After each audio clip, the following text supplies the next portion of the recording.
This morning the talk is based on this 14th century text on Advaita Vedanta, very famous text on Advaita Vedanta, the Panchadashi of Vidyaranya Swami.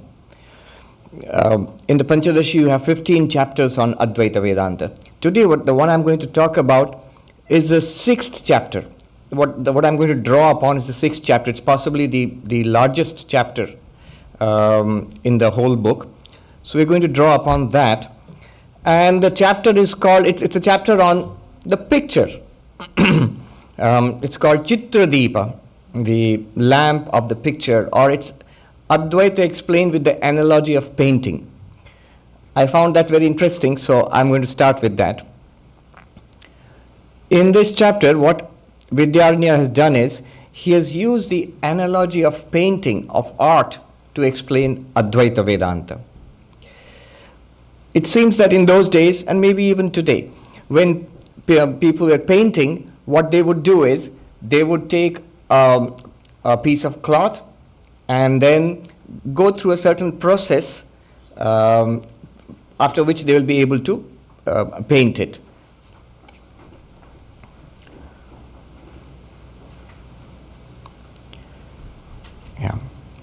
The process had 4 stages.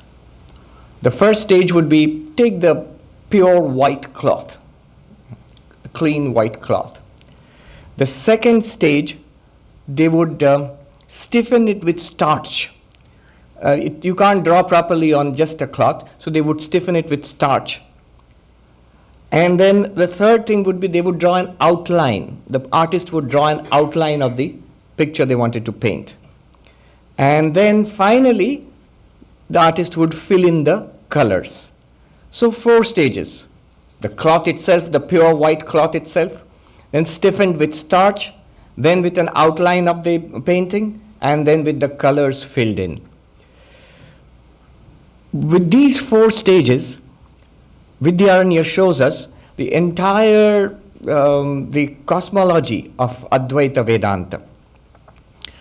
The pure white cloth, Vidyaranya says, is equivalent to Nirguna Brahman, the absolute, Sat Chit Ananda. You see, in Advaita Vedanta, the central teaching of Advaita Vedanta is very simple. It can be expressed in what they say, the half a verse or one little sentence. Brahma Satyam Jagat Mithya Jiva Brahmaiva Naparaha. What does that mean? Brahman alone is real. The world is an appearance, and Jiva, us, we are none other than Brahman in reality. We are the absolute actually. You are one with Brahman, or you are Brahman. So this is the central teaching of Advaita Vedanta, and see how beautifully he brings it out with this analogy of the painting. So this pure white cloth is Nirguna Brahman, the absolute existence, consciousness, bliss. Sat Chit Ananda. And then, next what happens is, the cloth which is stiffened with starch, so the starch is Maya, the power of Brahman. You see, Nirguna Brahman, the absolute in itself, is not capable of projecting the universe. It is Brahman with the power of Maya, which is capable of projecting itself as the universe. Just as the rope is projected as the snake, or mistaken for the snake, in the classic Vedantic example. Why is it mistaken? Because of ignorance. Ignorance of what? Ignorance of the rope. Here, Maya plays that role. So, the cloth is stiffened with starch, making it capable of being painted upon. Similarly, Satchidananda, with the power of Maya, is now capable of projecting this universe. So that's the second stage, comparable to the cloth with the starch, stiffened with starch. Then comes the third stage. The same Satchidananda, now with the power of Maya. The third stage, remember, is the drawing of the outline in the painting. So the same Satchidananda with the power of Maya, now the subtle bodies are projected. The 5 subtle elements, they're called Tanmatras, and out of that, the subtle bodies, our minds and intellect, Sukshma Sharira. To be more precise, the Pranamaya Kosha, Manomaya Kosha, and Vijnanamaya Kosha. The subtle bodies, all of us, our minds, they are created out of those 5 subtle elements. That's the drawing of the outline of the painting. Third stage. And once that is done, the painter fills in the various colors, red and blue and yellow and all of that, fills in the colors, and so you have the full painting. That filling in the colors is the projection of the gross physical universe, what you see around yourself. And that completes the picture of this universe. Very interesting how Vidyaranya has drawn this analogy. The white cloth is compared to Satchidananda Brahma. And then the cloth, the Satchidananda Brahma with the power of Maya, the term for that is Ishvara. In fact, that is the term for God in Vedanta. The God of religion, the God which creates and preserves and destroys this entire universe, Ishvara, that is the second stage of drawing. The cloth with starch, Satchidananda with Maya. In fact, the technical definition of Ishvara, God, you may not know that there are actually definitions of God. There's a technical definition of God in Vedanta is Maya Upahita Chaitanya. Pure consciousness associated with Maya.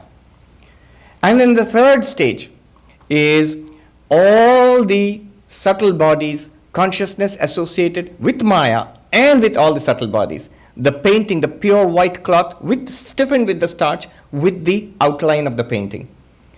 And technical definition of this is, the term used is Hiranyagarbha, cosmic mind. What is cosmic mind in Vedanta? Consciousness, Brahman, plus Maya, plus all our minds taken together. All the minds of the jivas taken together. This is called Hiranyagarbha or cosmic mind. And the technical definition of that in Vedanta is Samashti Sukshma Sharira Upahita Chaitanyam. The combined, the totality of all minds, consciousness associated with the totality of all minds, of all the billions of beings in this universe, all our minds together. That's called the cosmic mind or Hiranyagarbha, one term for that. Vidyaranya uses another term, Sutratma. And then the physical world is projected with all living beings, with our bodies and all, as you see this, the same consciousness, which is Nirguna Brahman, which with Maya is Ishvara, which with Maya and all subtle bodies is Hiranyagarbha. The same Brahman with all physical bodies in this physical universe, the same Brahman is now called Virat. Technically, the definition is Samashti Sthula Sharira Upahita Chaitanya. Consciousness associated with all physical bodies, not just physical bodies, subtle bodies, as well as with Maya. So Virat is the final form, what you see in the universe now. In fact, that's what Arjuna saw in the 11th chapter of the Bhagavad Gita when he said, I would like to see your divine form. You say, we are seeing this universe. What else is there? Yes, but we are seeing the universe in a fractured way. That means individuals. I'm an individual, you are all separate individuals, and here is the universe spread out in front of me. We do not see it as a oneness. Imagine one consciousness associated with billions and billions of living beings. You see, one of the problems in public speaking is that when you have 50 people or 100 people staring at you, you tend to feel nervous because everybody, they're not staring at you in a hostile way. They just want to listen to you, but they're staring at you. But that's why people feel nervous in public speaking, because it's a digression what I'm doing, but it's interesting. In the animal world, staring is a sign of aggression, right? If there's a dog and you stand and stare at it continuously, the dog will look up at you, and then after some time either will look away or will growl at you or something like that, or run away if you continuously stare at it. So staring continuously is a sign of aggression in the animal kingdom. Normally also when we interact with people, you will notice we don't stare directly. We look away, and then we look away and look again. So that's how we interact with people. If you stare directly, our animal minds, animal brains interpret it as a sign of aggression. That's why you feel nervous when you're faced with an audience. Now, they are all staring at you, not in an aggressive way, They just want to listen to you. That's why they are paying attention. And you want them to pay attention. But your animal brain interprets it as aggression. And that's why you feel nervous. Now, if 50 people can make you nervous, or 100 people can make you nervous looking at you, imagine 1,000 people. Imagine the largest audience that I have faced was 14,000 people in Belur Math.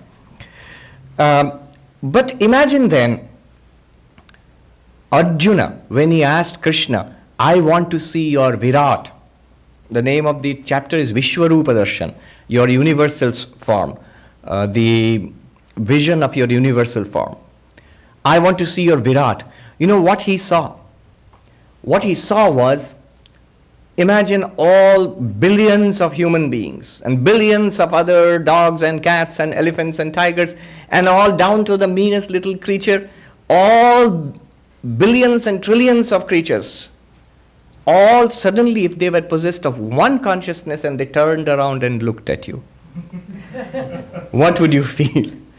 You'd be terrified. And Arjuna was terrified. He said, every hair on my body is standing on its end. It's as if, he says, as if 1,000 suns have risen in the sky together. And when you're at the focus of the attention of a lot of people, you feel the focus of the attention. In fact, more than the 14,000 people, the largest audience that I've faced, was once I spoke at what we have in Belur Math, the monks' conference, where the entire monastic order gathers together once every few years. So we get a chance to, some of us are selected to say something to the gathered monks. I was a very young monk at that time, and newly minted, as they would say. And when I stood up to face my seniors, they were at that gathering, there were more than 500 monks. And that was just a gathering of monks. And when they all stared at you, nicely, but that was more overwhelming than facing 14,000 people. Arjuna, imagine, he says, as if 1,000 suns have risen in the sky together. In fact, that particular verse was quoted by Oppenheimer in the first test of the atomic bomb, when he saw the first nuclear explosion. He says, he quotes from the Gita, as if 1,000 suns have risen in the sky together. I come, death, the swallower of worlds. He quotes that. So that is Virat, consciousness associated with the entire universe, with all living beings. That is compared to the final painting, the painting with all the figures completed, with the colors filled in. So 4 stages of this analogy, very beautiful example given by Vidyaranya. Now who are we? We are the individual figures in that painting. And the thing is, the individual figures are not real. What is real is the cloth. The cloth behind this is the only reality. Why do I say that? Because the painting would not exist without the cloth. Do you follow this?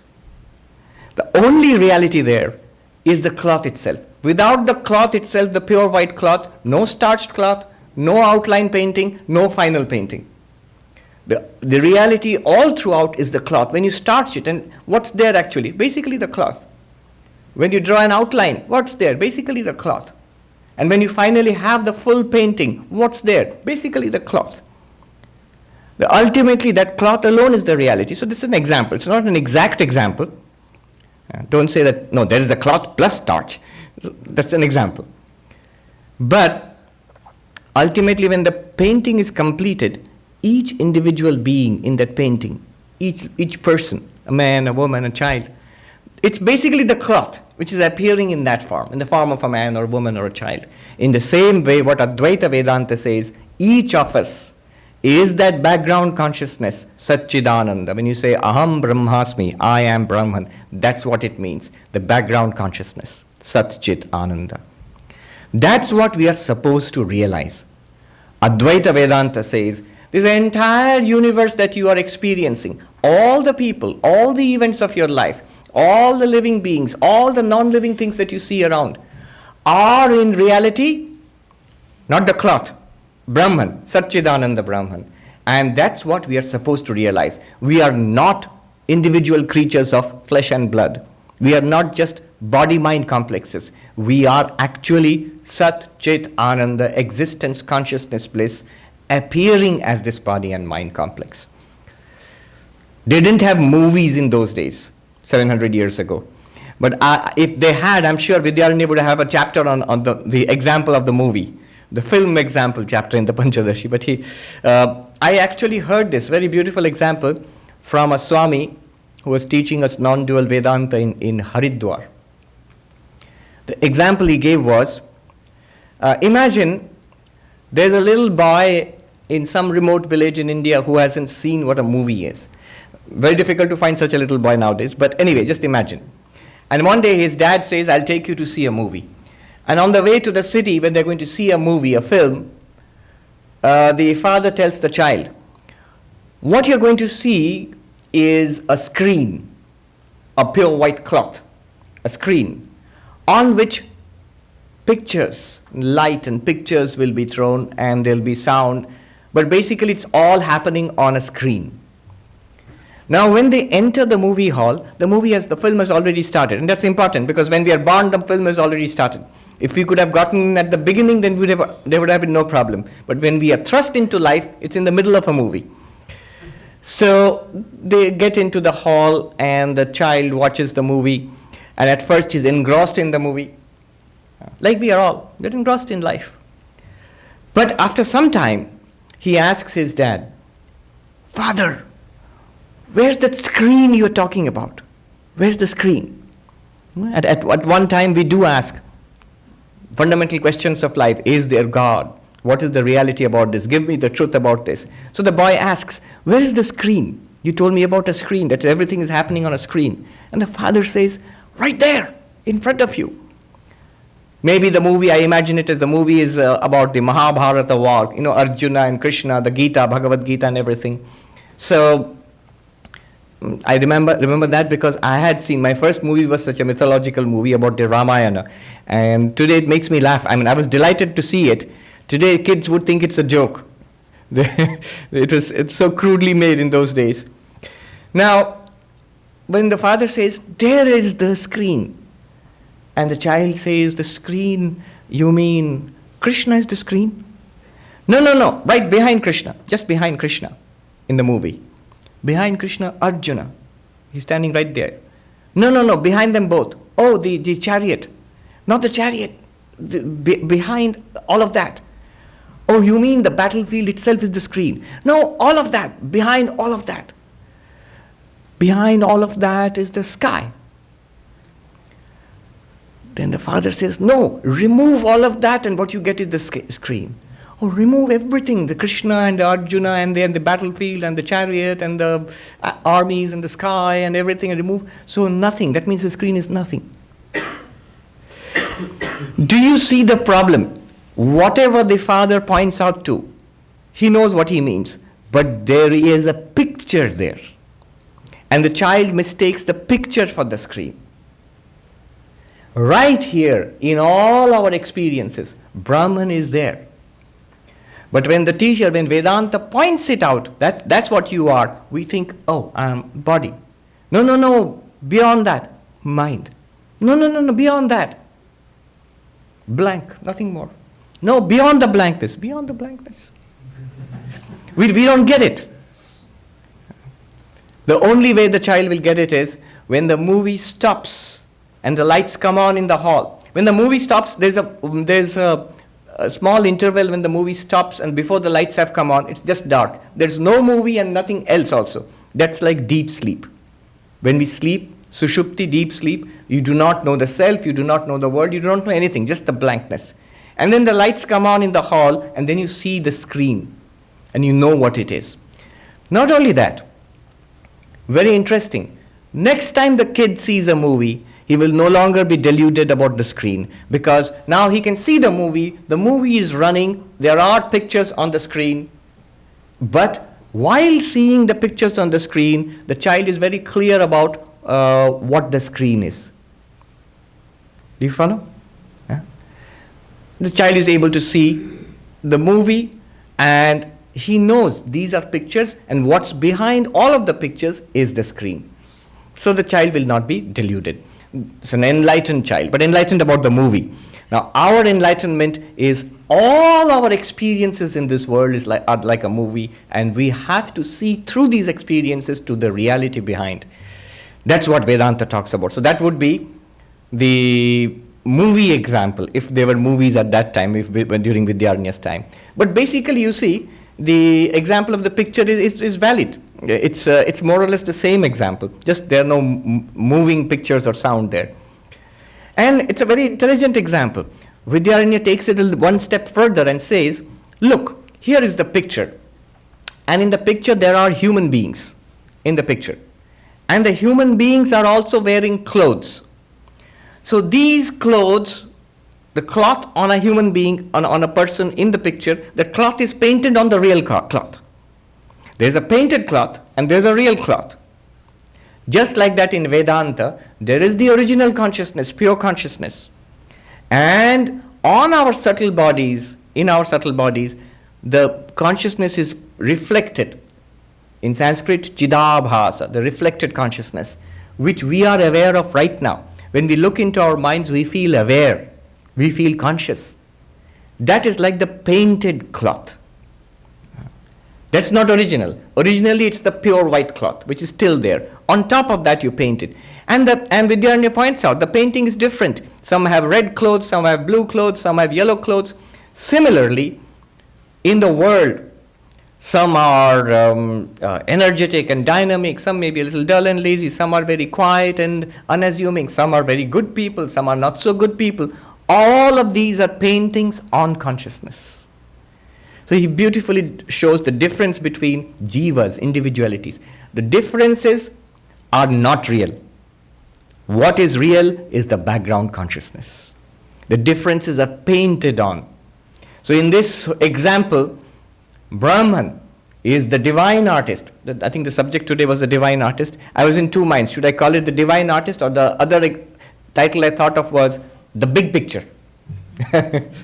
So maybe I'll use that next time I talk about this subject. So here Brahman is the divine artist, and the painting is also Brahman itself.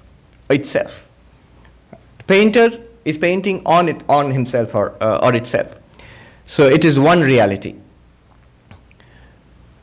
In the Vedas, God has been compared to an artist, a poet, for example.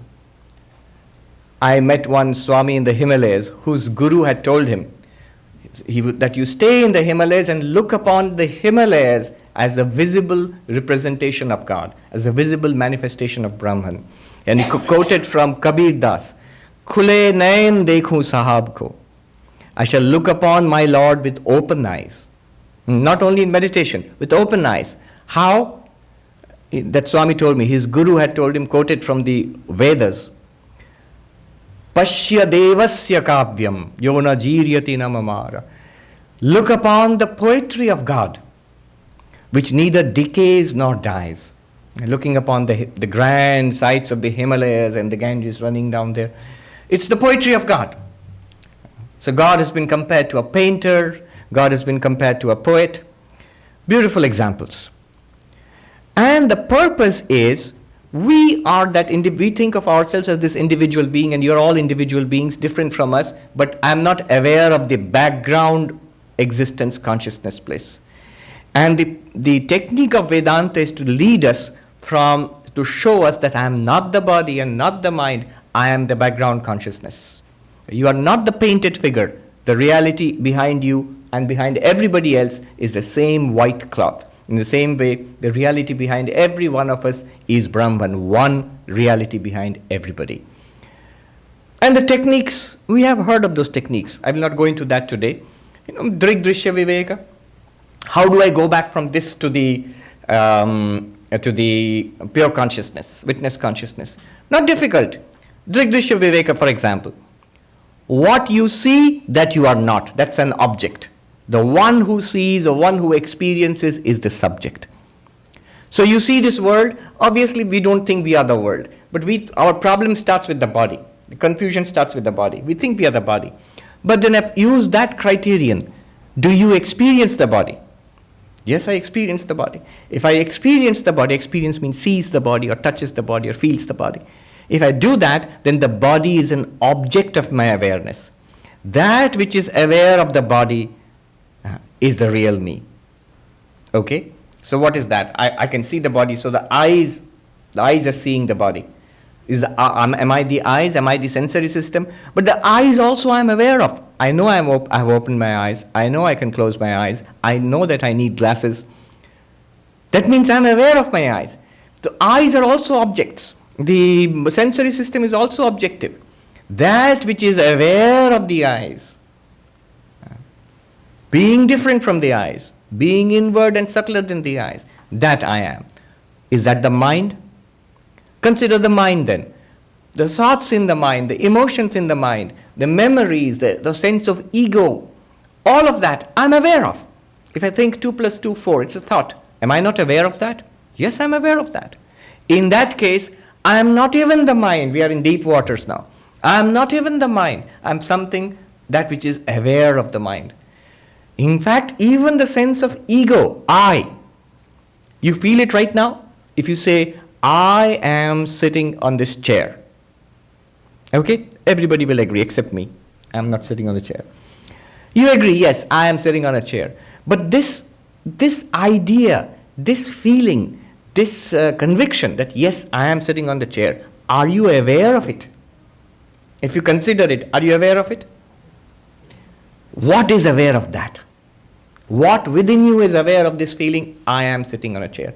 Clearly the I, in that I am sitting on a chair, that I is also an object. You are aware of that I. Something is there within you which is aware of the I. If you are aware of it, you are not it. It's an object. Even the I, the closest thing which our central existence, I, the sense of ego, that also is something that we are aware of. Something within us is shining upon the ego. I am not the ego. If you can step back, ahankara sakshi, the witness of the ego. And that one you can never make an object. That one which is the witness of the ego, you can never make an object of it. That is the background consciousness. We are telling the painted figure, you are not the painting, you are the background white cloth. So, that pure consciousness. So this is a technique. This is called Drigdrishya Viveka. And there are other such techniques. There is the method of the 5 sheets, Panchakosha Viveka. There's the method of the 3 states of awareness, 3 states, waking, dreaming, and deep sleep. Different methods. By these different methods, we come to one unchanging background consciousness, which is not an object, which is not a thing. It is that which is aware of all things, that which is which enlivens all our minds and our bodies. But that's not the subject I'm going to talk about now. This is the basic background. Those who have been coming to Vedanta for a long time, you know. We talk about one subject only. And not only for, we've been here for more than 100 years, and not just 100 years, for thousands of years, Vedanta has been talking about one subject only. The background white cloth, the pure white cloth, the background reality. But what I'm going to do today, from starting now, in the 6th chapter, which I'm relying on the Panchadashi, towards the end of the 6th chapter, there are 40 verses which are very interesting. It's a Q&A between the master and the disciple. Remember, the disciple is somebody who's already been in Vedanta for quite some time. The disciple is somebody who has already been taught 5 chapters of Panchadashi, and that's no mean thing. So this is a Q&A between an advanced student and the master. And you are all advanced students, so you will enjoy this.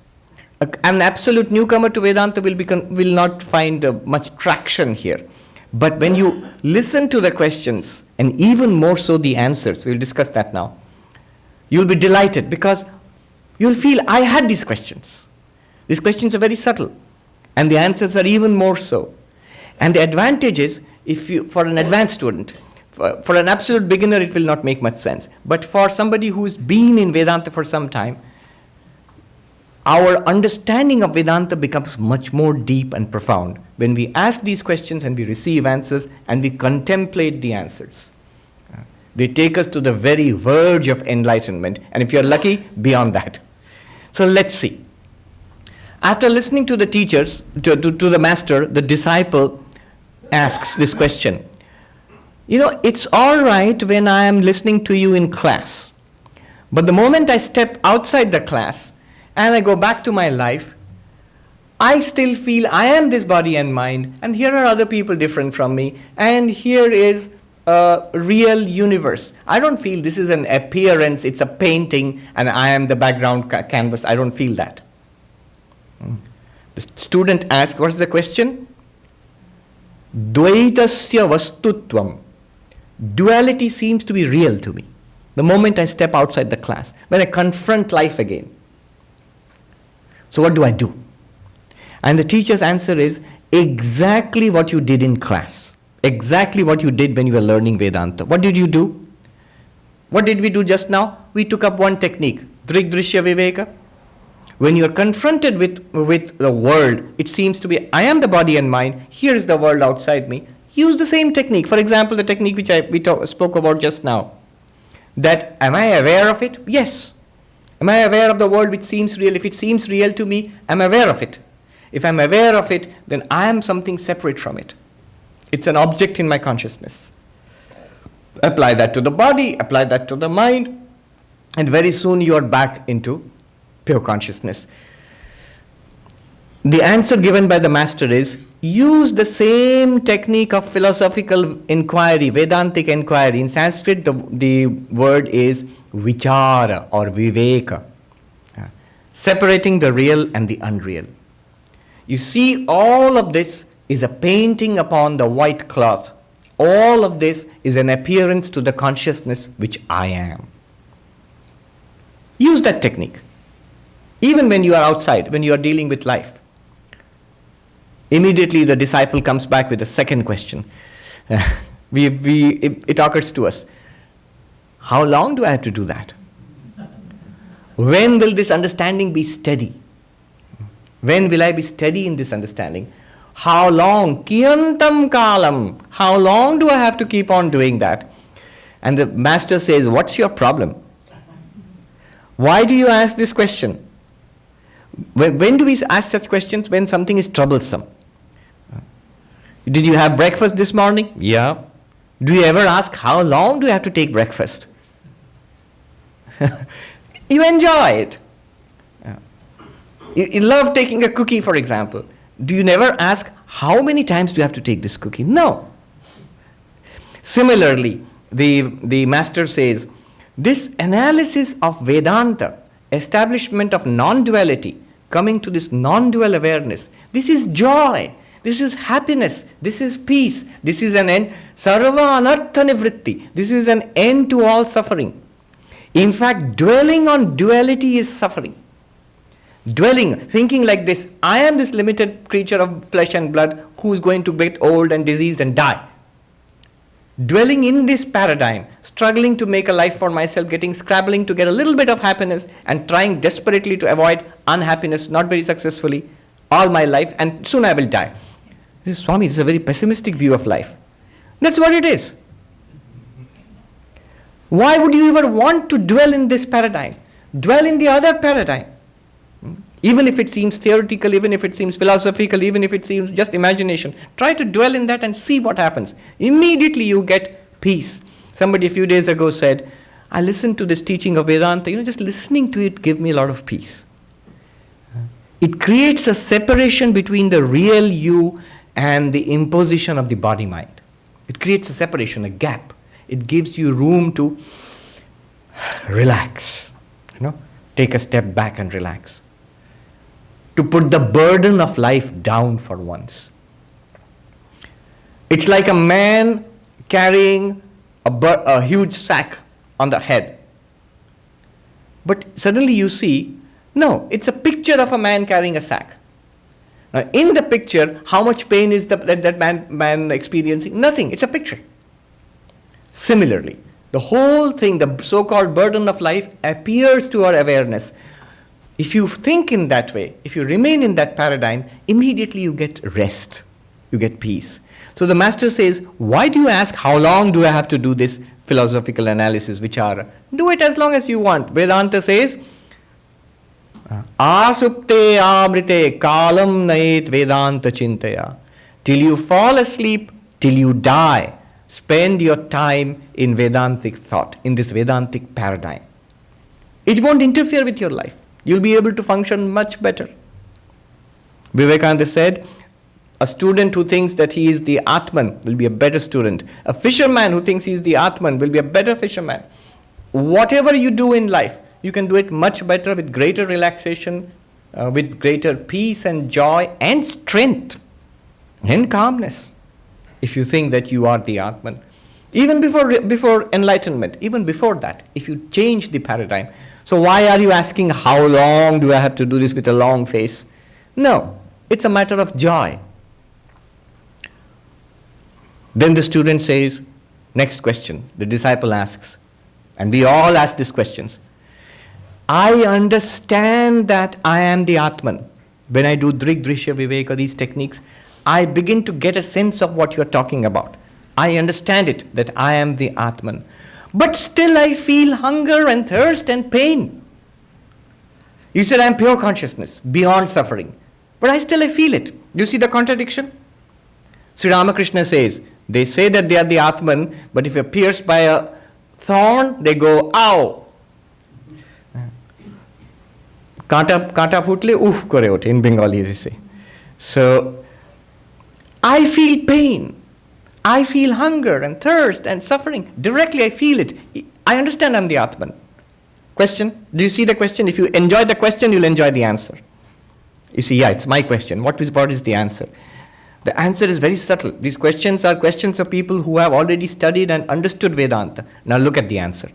The master says, follow this carefully. You are using the word I in two senses. What did you say? I am the Atman. Okay, first. And next you said, I feel hunger and thirst and pain. Who feels the hunger and thirst and pain? The ego. Right? When you say, I am hungry, I'm suffering from hunger. We say that?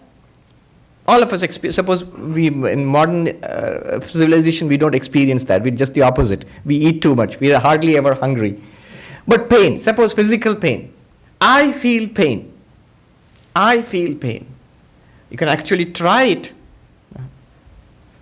These are things to be tried in real life. Pinch yourself, not too hard. Pinch yourself and see the experience. I feel pain. At that time, you'll be clearly aware that this I feel pain is an experience to something within you. Something within you is aware of the whole experience of I feel pain. That I is the ego, ahankara. And no doubt it feels pain. It's in the mind and it feels pain.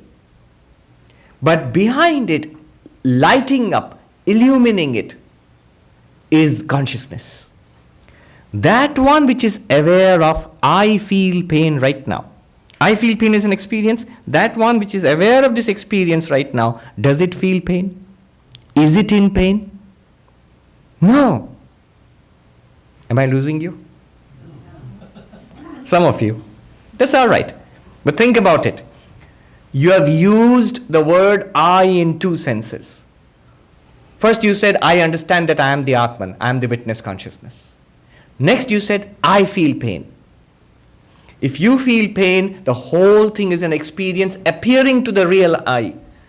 The second sentence you said, there you are using I in the sense of the ego, ahankara. It's like, I know is a mirror. My face is reflected in the mirror. I know that I am the real face. I am not that reflected face. It's just a reflection of my real face. I say that. Next I say, oh, my face is dirty. There's some dust in the mirror. Oh, my face has become dirty. No, you have used the word face in two senses. First you meant the real face, which is not reflected in that. The face is here, real face is here. So this face has not become dirty. When there's dirt on the mirror, the reflected face seems dirty. No? Vedanta will not work if you just, I want to listen to a nice sermon on a Sunday. No, it won't work. When Swami Ranganathanandaji used to give this example. Once in Delhi, he gave a talk. And after the talk, this lady came out of the talk and she said to Ranganathanji, "Bahut badhiya hua, wonderful Swami, wonderful lecture." And Ranganathanji said, what did you like in the lecture? And the lady said, I'll tell you in Hindi and then translate. The lady said, "वो हम क्या समझे वेदांत की बहुत बड़ी बड़ी बातें हैं." What do I understand? They are very big Vedantic talk. Once I gave a talk in Belur Math, and a friend of mine, a monk, whose English is poor. So after the talk, he came out and said, "I really liked your talk," was in English. "I really liked your talk, Swami, and I would have liked it even more if I had understood any of it."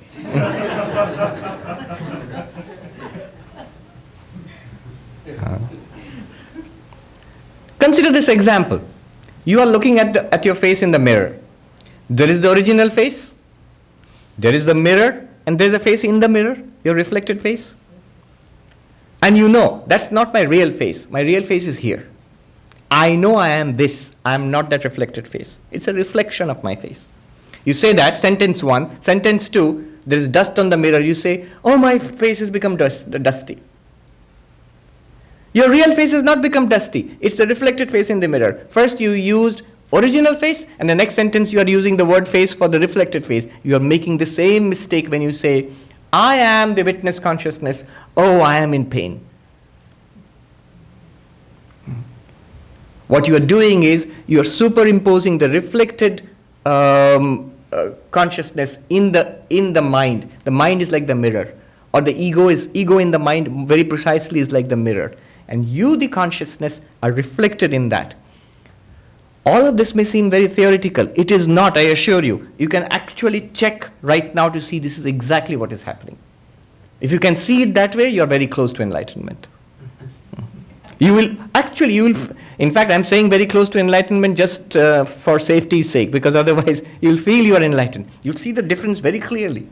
It's very clear, the difference.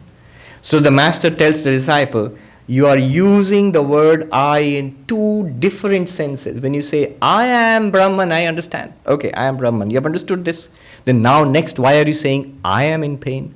Look, he is not denying that there is an experience of pain. But the I which you just spoke about, the witness consciousness, it is the witness of that pain. It's not in pain. It actually works. The classic example, I have often told you about this, Sri Ramakrishna, suffering from the terrible pain of throat cancer.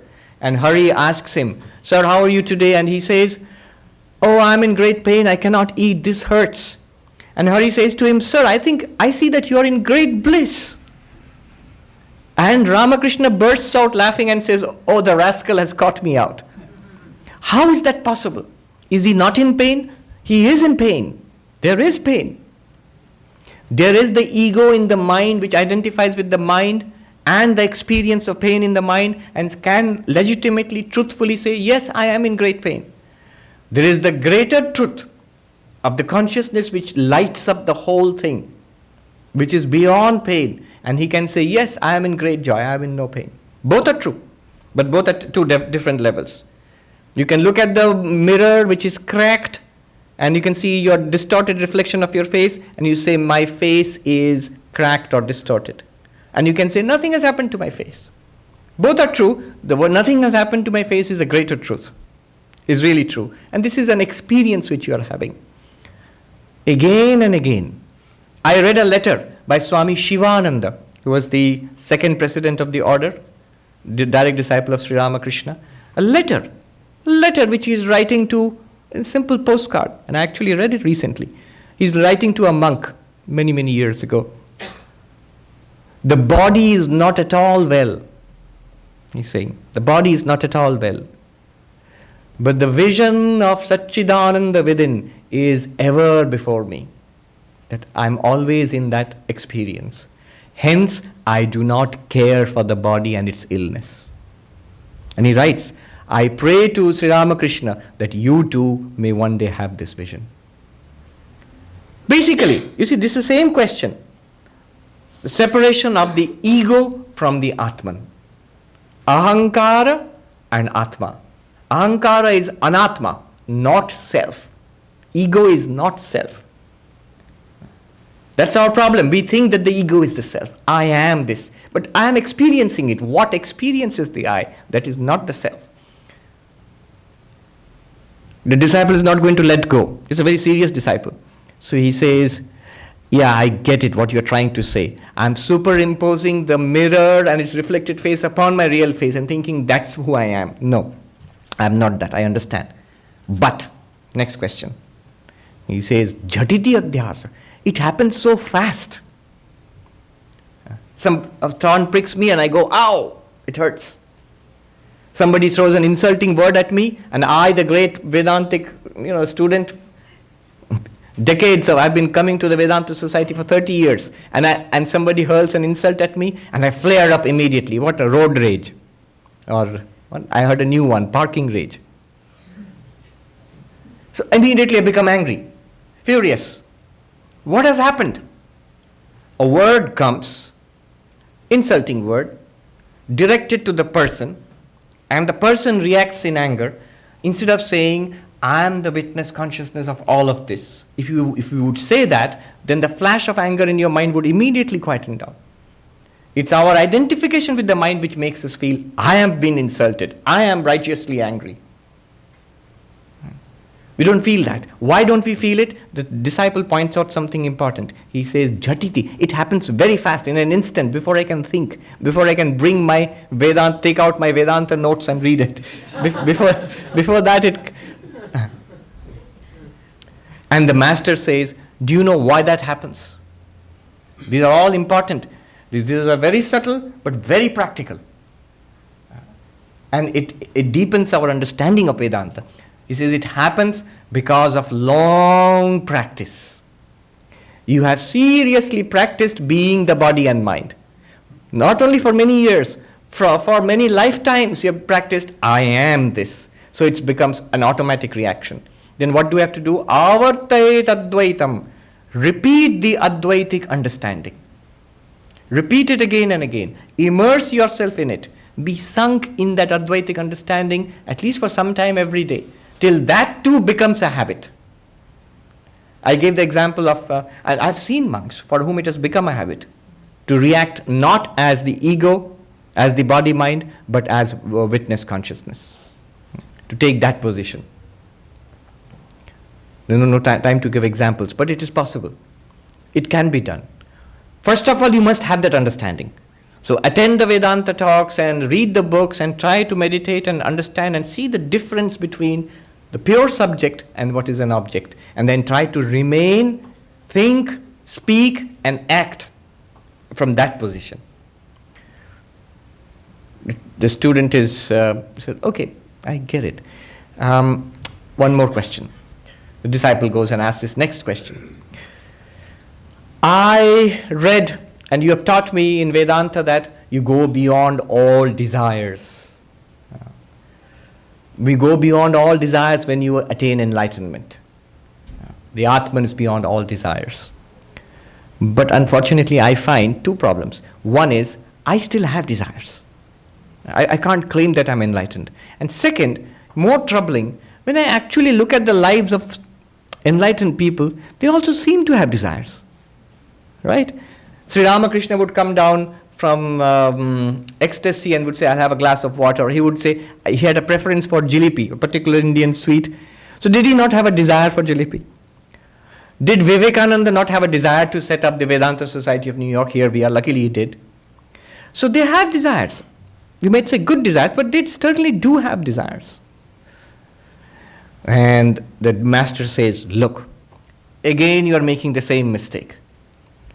Where are the desires? The desires are in the mind.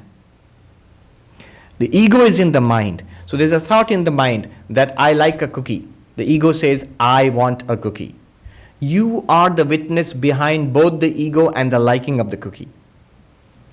You as pure consciousness have no desire at all, even if the mind has got desires. First, establish yourself in that. He introduces a concept called Hridaya Granthi. Hridaya Granthi means knot of the heart. It's an important concept in Vedanta. You get it in the Upanishads. Knot of the heart, K-N-O-T. Knot means the entanglement of the conscious and the non-conscious. Chid Jada Granthi. Pure consciousness and that which is not pure consciousness, name and form, they are entangled. In the heart means in the understanding. And this knot has to be snapped. Granthi bhedaha, this is the Sanskrit word. Snapping of this knot. What you are doing continuously is taking desires and tendencies in the mind and attributing it to the witness self. That has to stop. Tendencies and likes and dislikes may be in the mind due to past karma. We call it prarabdha karma. Even for an enlightened person, after enlightenment, the tendencies which were in the mind earlier will continue. But that person now knows for sure that I am not the person. I am not the body-mind. The body-mind continue. If the body has a problem, Ramakrishna, he broke his arm. Did his enlightenment cure his arm? No. He knows I am not the body with the broken arm or with the arm not broken. So as the enlightened person is not the body, in the same way the enlightened person is not the mind. Now, one thing we must be careful here. The question comes up in the mind. So, in that case, an enlightened person's mind may have bad desires also, immoral desires also, bad tendencies also. After all, he's the Atman, the pure consciousness. He's not tainted by good desires or bad desires because they're all in the mind. And he's separate from the mind.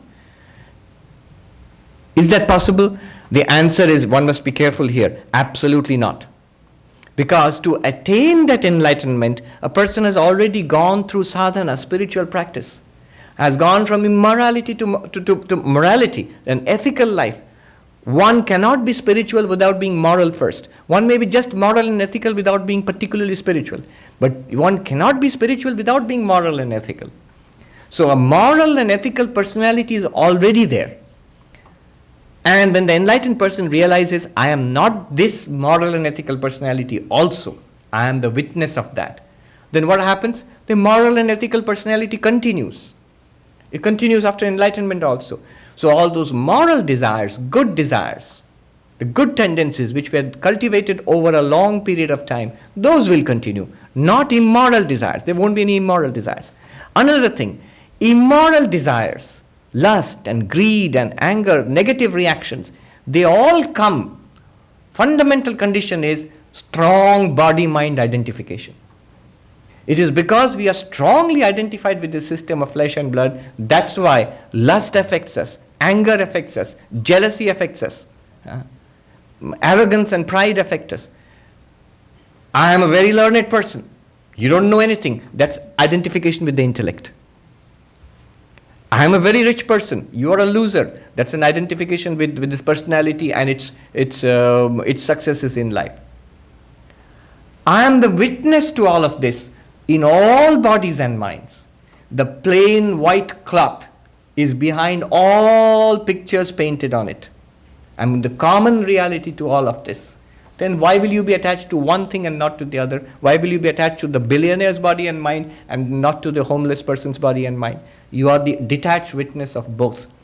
So, immoral desires will not be there in the mind of an enlightened person. Good desires may be there. And those good desires have no binding effect on the enlightened person. Sri Ramakrishna puts it this way. He says, after enlightenment, the desires remain, only the form remains, they do not bind. He gives an example of a burnt rope. If a rope is burnt, it still looks like a rope. Sometimes it retains the form. But if you just blow at it, it's the ashes scattered and the rope scatters away. So it looks like that, but it can't bind anybody. Similarly, the tendencies in the body mind may remain. This enlightened person, knowing that he or she is apart from it, they cannot bind this person. The person may continue in that sense, but if the person wants, he can come out of it. For example, people wonder, Totapuri, Sri Ramakrishna's guru, becomes very annoyed when somebody, he has a Naga sannyasi with a sacred fire, and somebody came at night, the guard in the temple. He wanted to take the fire for a smoke and take some fire from the sacred fire, and Totapuri became furious and started chasing him. And Ramakrishna burst out laughing. Oh, I have seen the extent of your non-duality, of your Advaita Vedanta. But then Totapuri was never seen to be angry again. Right? He's able to, so there is anger in the mind. Drop it. It will be dropped. So the person is able to transcend it. Others are not able to transcend it because we are so identified with the body and mind. What's there continues to be there. Very difficult to transform. This person can detach, can let go immediately. Swami Turiyananda, somebody gave him a very nice sharbat in Belur Math in hot summer. He took one sip of it and he said, take it back. And the person who gave it to him said, Swami, didn't you like it? Wasn't it nice? Didn't you like it? He said, I liked it, that's why. He can detach himself immediately. With pain in the body-mind, with jealousy in the body-mind, with any kind of reaction which he wants to transcend, immediately can detach himself. So that's what happens. I, as the witness consciousness, am not party to the tendencies of the body-mind. Never was, not am, and will never be. The next question they ask is very interesting. The disciple asks, but the witness consciousness was, in that case, was never affected by the desires of the body and mind, even for the unenlightened person or the enlightened person. Think about it. Even now, if the reality is that we are Brahman, that Brahman is not affected by our negative tendencies. I might consider myself to be unenlightened and full of bad tendencies, negative tendencies. But reading Vedanta, I know even right now my real nature Brahman is not affected by this. The disciple asked the master, in that case, the Atman, which is not affected by negative tendencies, is common. This is something common to unenlightened persons and enlightened persons. A very interesting question. The real self, not tainted by negativities, by anything wrong, it's something common to the unenlightened and also the enlightened. So what good is enlightenment? It's a common state to both. And the answer is stunning. Iti chet, if this is what you are asking, the master says, Tanna Vismara, never forget what you just said. He says, Ayameva hi granthi bhedaha. This is exactly the snapping of the knot. This very understanding that never was I, even as an unenlightened person, never was I affected by the world. I am not affected by this world now. Never will I be affected by the world. This very understanding is the snapping of the knot. Snapping of the knot, the cutting of the knot of the heart seems to be something that you have to do in Mount Sinai in the cardio unit there. It's nothing physical. It's just a misunderstanding being corrected.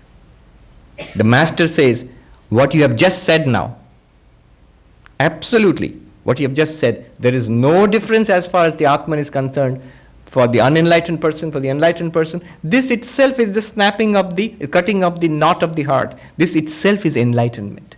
He says, Tanna Vismara, never forget what you just said. This is enlightenment. This is the only difference between the unenlightened and the enlightened. I am ever free Brahman, right now. Enlightenment. It's a very radical statement, worth thinking about. More you contemplate this, every problem in the world is solved. Okay, one more question and I'm done. I've already run out of time. The last question which the student asked, there are many more, but interesting question. So enlightenment, does it mean not being involved in the world? Does it mean becoming a monk or not being active in the world? And you can answer this question now. The master says absolutely not. A person, enlightened person, can be fully active in the world, can be fully withdrawn from the world, sitting in a cave, can be fully engaged in the world, All of that is possible. Then the student asks, then why do we see some enlightened persons sitting in a... Raman Maharshi would sit in the cave all his life, and somebody goes in the Himalayas and sits there. We have this archetypical example of an enlightened person, have a long beard and sit in a cave and meditate. Why do you have that? And the master says, because it depends upon the nature of the enlightened person, upon the previous conditioning of that particular mind. If that person has developed like a recluse, an ascetic in a cave, will continue to be a recluse and ascetic in the cave. If the person has tendencies of helping others, Narendranath, who became Vivekananda, remember, even as a kid, he was very kind-hearted and he always would be moved by the sufferings of others. And of course, Ramakrishna gave him an impetus. Swami Gambhirananda points, I'll end with this. Gambhiranji points out, after enlightenment, there can be three kinds of enlightened persons. One is the enlightened person who wants to remain immersed in the bliss of the absolute of Brahman. I am Satchidananda. When Vivekananda was asked by Ramakrishna, after his Nirvikalpa Samadhi, what do you want? He says, now I want to remain immersed in Samadhi. Once in a while I'll come down and have a snack, grab a sandwich or something, but otherwise I'll remain immersed in Samadhi. And Ramakrishna scolded him. Luckily he did. He said, shame on you. I thought you would be like a banyan tree under which so many people for centuries together will find shade and comfort and succor. And so he made Vivekananda do all this work. Luckily he did. That's why we are here today. But what Vivekananda said, there's nothing particularly wrong in that. If one wants to remain absorbed in divine bliss, what's wrong with that? That's one kind of enlightened person. Such people are there. The second kind of enlightened person, Gambhiranji writes, is a person who knows that I am Satchidananda, I am Brahman. Knows that very clearly, unshakably so. But then looks upon this show of the world as a magic show. Something extraordinary. An extraordinary appearance in the existence consciousness place. Ramakrishna records how in Dakshineshwar there was this monk who would sit all day long and meditate in his little hut. But when there's a thunderstorm or something, he would come out and say, oh, wonder of wonders, wow, wow, wonderful, how glorious is the play of Maya, and would go back into his hut again. So looks upon this as something amazing. See, these people are the crazy men of God, the crazy people of God, people who seem to be mad from our perspective. There's a third kind, Gambhiranji says, the one whose heart melts in compassion for the suffering millions, that there is something beyond suffering. There's an end to suffering. Let me go and tell them, the Buddhas and the Bodhisattvas and the great spiritual masters of humanity who come back and teach us this, what they have found, and show us the path towards that. So that's also one kind of enlightened person. And the master tells the disciple, it could be anything, any of them. As far as their external activities are concerned, they are of many types. Some are very active in the world. Some are completely withdrawn from the world. Some seem to be the sanest and most ordinary person. Swami Prabhavananda, when he came to Hollywood in the 1930s, in 1950s and 60s, when the hippie movement started, and there were all kinds of spiritual movements going on in Berkeley, nearby.